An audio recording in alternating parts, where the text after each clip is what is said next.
1988 সালে ইসলাম রাষ্ট্রধর্ম যেভাবে হয়েছিল, ৩৬ বছর আগে বাংলাদেশের সংবিধানে ৮ম সংশোধনীর মাধ্যমে ইসলামকে রাষ্ট্রধর্ম হিসেবে ঘোষণা করা হয়।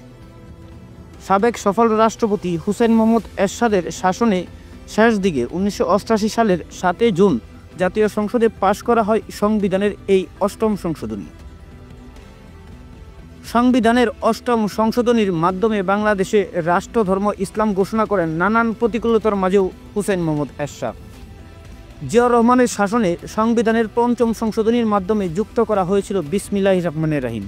আর এরশাদের শাসনামলে ইসলামকে রাষ্ট্রধর্ম হিসেবে ঘোষণা করা হয় সংবিধানের ৮ম সংশোধনীর মাধ্যমে।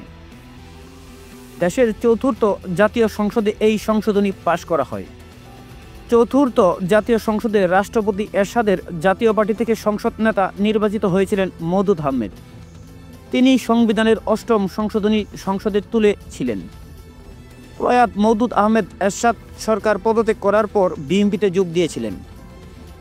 রাষ্ট্রপতি এরশাদ মৃত্যুর আগে আমার কর্ম আমার জীবন শিরোনামে তার জীবন গ্রন্থ প্রকাশ করেন ২০১৬ সালের ফেব্রুয়ারি মাসে। সেই বইয়ে তিনি লিখেছেন, দীর্ঘদিন ধরে আলাপ আলোচনার পর জাতীয় পার্টির সংসদীয় দলের বৈঠকে ইসলামকে রাষ্ট্রধর্ম করার ৮ম সংশোধনী বিল অনুমোদন করা হয়। এই বৈঠক অনুষ্ঠিত হয় ১৯৮৮ সালের ১১ মে সংসদ ভবনের কমিটি কক্ষে।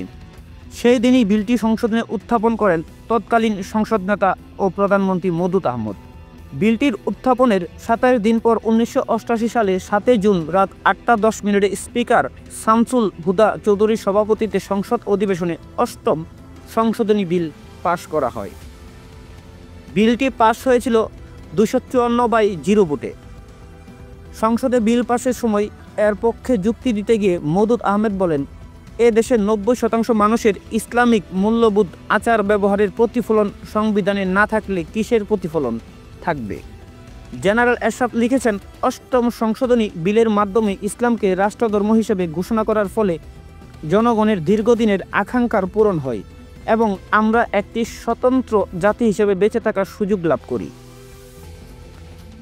৮ম সংশোধনীতে যা ছিল, এই সংশোধনীর মাধ্যমে সংবিধানের ৫টি ধারায় সংশোধনী আনা হয়।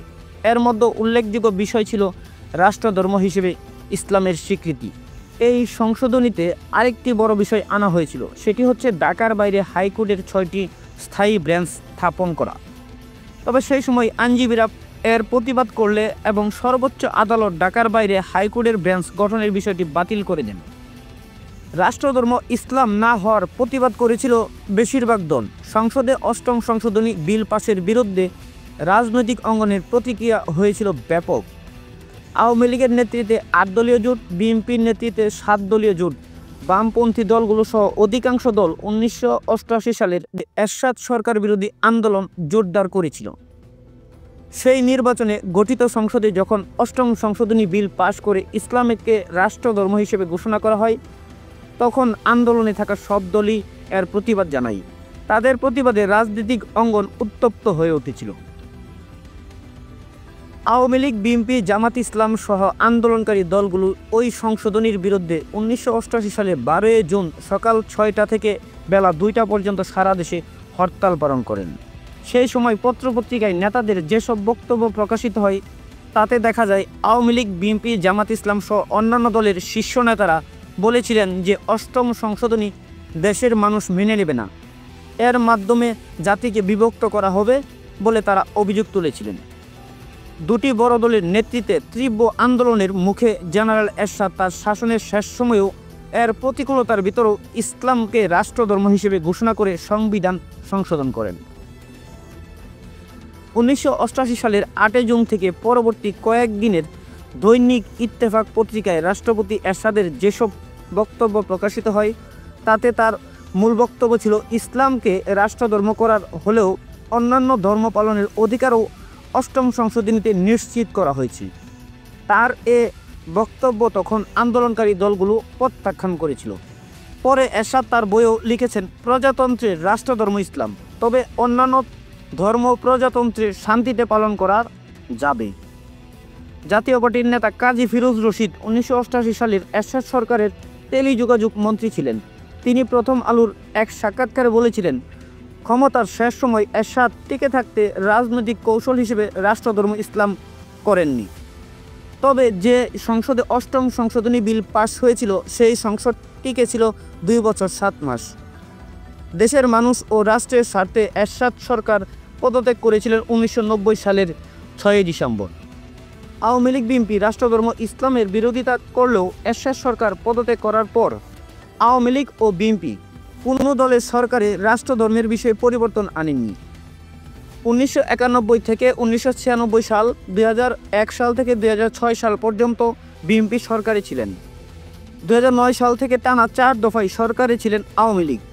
দলটির সরকার 2011 সালের 30 জুন সংবিধানের 85 সংশোধনী এনেছিলেন।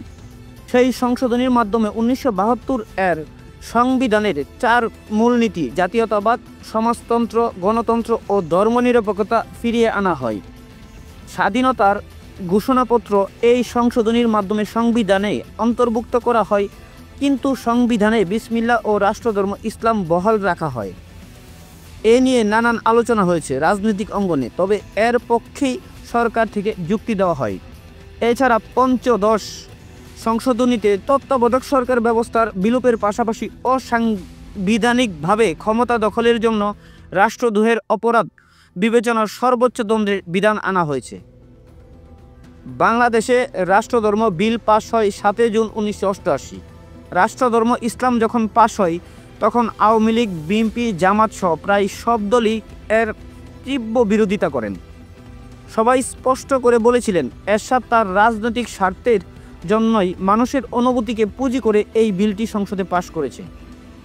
সে সময় এই বিল পাশের প্রতিবাদে রাজনৈতিক দলগুলো রাজপথে প্রতিবাদ মিছিল, হরতাল সহ বিভিন্ন কর্মসূচি গ্রহণ করেন।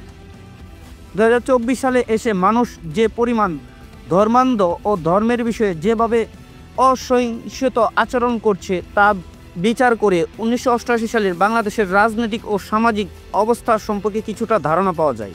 স্বৈরাচারী আওয়ামী লীগ সরকার ধর্মীয় ইস্যু নিয়ে নিজেদের জনপ্রিয়তা বাড়াতে চেয়েছেন, রাজনৈতিক স্বার্থ হাসিল করে ক্ষমতা সুসংগঠিত করতে চেয়েছেন, যা এখন জামাতে ইসলাম ধর্মকে পুঁজি করে রাজনীতি করতে চাচ্ছেন।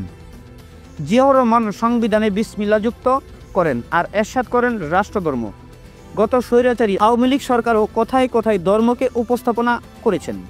শেখ হাসিনা সংসদে বলতে শুরু করেন দেশ চলবে নবীজির নির্দেশ মতো ইত্যাদি ইত্যাদি। বর্তমানে ধর্মের রীতিনীতিতে চলবে রাজনীতি করতে যাচ্ছে জামাত ইসলাম, অথচ 1988 সালের রাষ্ট্রধর্ম ইসলামের বিরোধিতা করেছিলেন এই জামাত ইসলাম। রাষ্ট্রধর্ম বিলটির প্রতিবাদে বিএনপির নেত্রী খালেদা জিয়া বিল পাশের প্রতিবাদে মিছিল ও বিভিন্ন যানবাহনে অগ্নিসংযোগ করা হয়। এছাড়া ডাবির শিক্ষার্থীরা এর প্রতিবাদ করেন। অন্যদিকে আওয়ামী লীগের নেত্রী শেখ হাসিনা বলেছিলেন সংবিধানের সংশোধনী জনগণ মানবে না। রাষ্ট্রধর্ম বিল পাশের বিরোধী শুধু আওয়ামী লীগ, বিএনপি করেনি, জামাতও করেছিল। তারা বলেছে রাজনৈতিক প্রয়োজনেই এরশাদ এই বিলটি পাশ করেন। ইসলাম কায়েমের সরকারের উদ্দেশ্য নয়, বরং ইসলামী আন্দোলনের অগ্রগতি প্রতিহত করাই তাদের উদ্দেশ্য। এছাড়া তারা গোলাম আজমের নাগরিকত্ব ফিরিয়ে দেওয়ার দাবি জানান। সে সময় শেখ হাসিনা বলেন সুযোগ পেলেই এই আইনটি তিনি বাতিল করে দেবেন। যে জামাত একসময় রাষ্ট্রধর্ম বিলের বিরোধিতা করেছিল তারাই আবার রাষ্ট্রধর্ম বাতিল ইস্যুতে হরতাল দিয়েছিলেন 2016 সালে। বর্তমানে এতটুকু স্পষ্টভাবে বলা যায় তৎকালীন সময় মানুষ ও দলগুলো যে অবস্থায় ছিল সেই অবস্থায় এখন আর নেই, বরং প্রতিটি দল এখন ধর্মের নামে আরও বেশি সক্রিয় হয়ে উঠেছে। প্রতিটি রাজনৈতিক দল বাংলাদেশের জনগণকে বিভিন্ন ইস্যু দিয়ে ব্যস্ত রাখে, আর দেশের সাধারণ জনগণ ভুলে যায় নিজের মৌলিক অধিকারের কথা। 1988 সালে রাষ্ট্রধর্ম ইসলাম করার প্রয়োজন ছিল দেশের 90% মুসলমান বসবাসকারী জনগণের প্রত্যাশার কারণে। তাই বাংলাদেশের জনগণ কৃতজ্ঞতার সাথে স্মরণ করবেন সাবেক সফল রাষ্ট্রপতি হুসাইন মোহাম্মদ এরশাদকে।